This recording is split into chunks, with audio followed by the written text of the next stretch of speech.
I've played Torchlight and Torchlight 2 before. Well, a little bit of the second one. But honestly, I don't remember much about them. Sure, the visuals stuck with me, but the gameplay, the characters, not so much. With the latest game in the series stirring up mixed reviews on Steam, I'll be diving in as someone who's basically starting fresh to answer the question, is Torchlight Infinite worth your time? Let's find out. Torchlight Infinite is a game you can play on your phone, tablet, or computer. Much like other dungeon crawling games, Torchlight Infinite starts with creating your character by picking a class and giving them a name. Each class has a short video explaining their abilities, but there's not a lot of extra info about the characters on the screen. For my playthrough, I chose the Ranger of Glory, a ranged class. One cool thing about Torchlight is how the servers work. You can join the current season server, which resets every 3 months, or the permanent server, which allows you to progress indefinitely. When a season ends, your character moves to the permanent server so you can keep playing, or you can start fresh in the new season. There's also a hardcore mode where your character is gone forever if they die, except here they transfer to the permanent server when the season ends. Then there's solo self-found mode, which just means that your character can't use the trade house. I haven't played long enough to see how big of a deal that is though, so I can't really elaborate on it. Creating a character and jumping in doesn't take much time. After a quick cutscene, the real fun begins, whether that's hacking, slashing, shooting, or whatever attacks your class uses. Joining a friend in Torchlight is pretty easy. You just open the menu, type their in-game character name, and click the search button. This system isn't too unusual, especially if you're used to MMOs, but it could be a little more convenient. For example, the ability to link a Steam account so you could add a friend's account instead of keeping track of each character they create would be awesome. Oh, and to the random stranger I accidentally sent a friend request to, sorry about that, I was just testing the search feature. If you've played a dungeon crawler before, you know the drill. Defeat enemies, grab loot, and start planning your endgame build in a spreadsheet. But seriously, getting around the world in Torchlight Infinite is super simple thanks to the mission tracker on the left side of the screen. As you finish missions, they disappear and new ones pop up right away. The tracker doesn't just tell you what to do, it even tells you where to go. You can click on it and it'll give you a path to follow. I do have one small complaint about this feature, but I'll save that for later in the video. When it comes to dungeon crawlers, one big question is whether the game has enough depth to keep players interested. Some people like to dive into the story, try out different characters, run side quests, and explore every part of the game. Others play dungeon crawlers more like cookie clicker, rushing through to get the best gear, perfect their builds, and only focus on endgame content. Torchlight Infinite seems to have plenty of depth for all types of players. With new seasonal content added every 3 months, a level cap of 100, and multiple character classes to choose from, there's a lot to do. Of course, your experience might depend on how you like to play. As for me, I'm the type who likes to enjoy the story and try out new characters. After 2 hours of playing, my Ranger of Glory is only level 19, so I've still got a lot more to explore. There's not much more to say about the gameplay and replayability in Torchlight given everything that I've already covered. With the new seasons every 3 months, a high level cap, multiple character classes, and different game modes, there's plenty to keep you busy.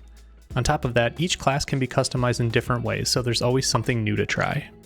When I first started playing, the 30-day player peak was only around 1,000, but I'll be honest, it took me a while to start the script, and so by the time I actually checked in again, the 30-day player peak had grown to over 13,000, with more than 5,900 people actively playing. But these numbers only included Steam players since I got the data from SteamDB. It's worth noting that player numbers tend to drop over time and then bounce back every few months. This makes sense if Torchlight Infinite releases new content every 3 months. My guess is that players come back to try the new content, finish it, and then take a break until the next update.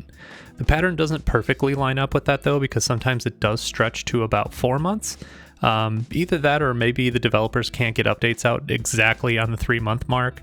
I can't say for sure on either theory, but that's just my take on it. If you play the game regularly and happen to know why this is, let me know down in the comments. Regardless, even when the player numbers were lower during my gameplay, the community felt active in chat, so even if you're playing solo, you won't feel like you're completely alone. The anime-inspired, cartoonish style of the 2D assets combined with the stylized 3D environments makes Torchlight Infinite a stunning game.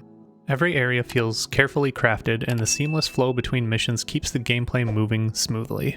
For new or casual players, the Pro Builds feature is a lifesaver. There are pre-made builds created by other players that automatically set up your character's skills. This lets you focus on combat instead of worrying about all the details in a character spreadsheet. As for microtransactions, they didn't feel overwhelming or intrusive, at least not in the early game. Compared to other titles I've played, this was a welcome change. That said, I can't say for sure if this changes later on as you progress further. Interacting with objects or NPCs requires you to press the D key by default, while picking up items uses the A key.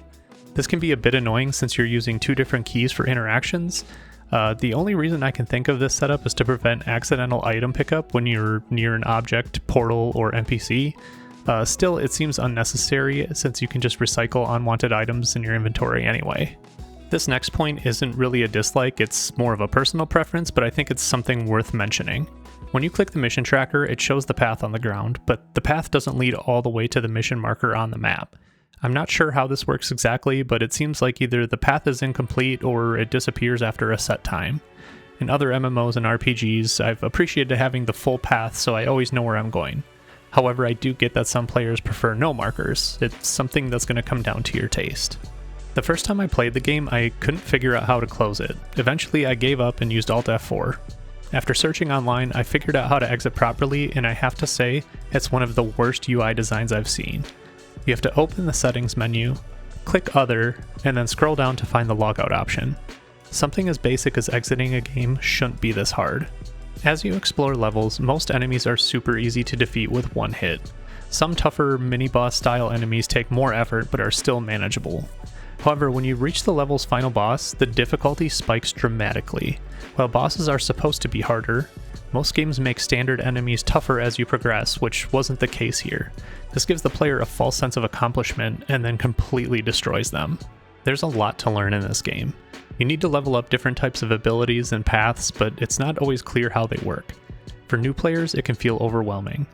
A more detailed tutorial to explain the game's systems would make it easier to understand and make the game more enjoyable.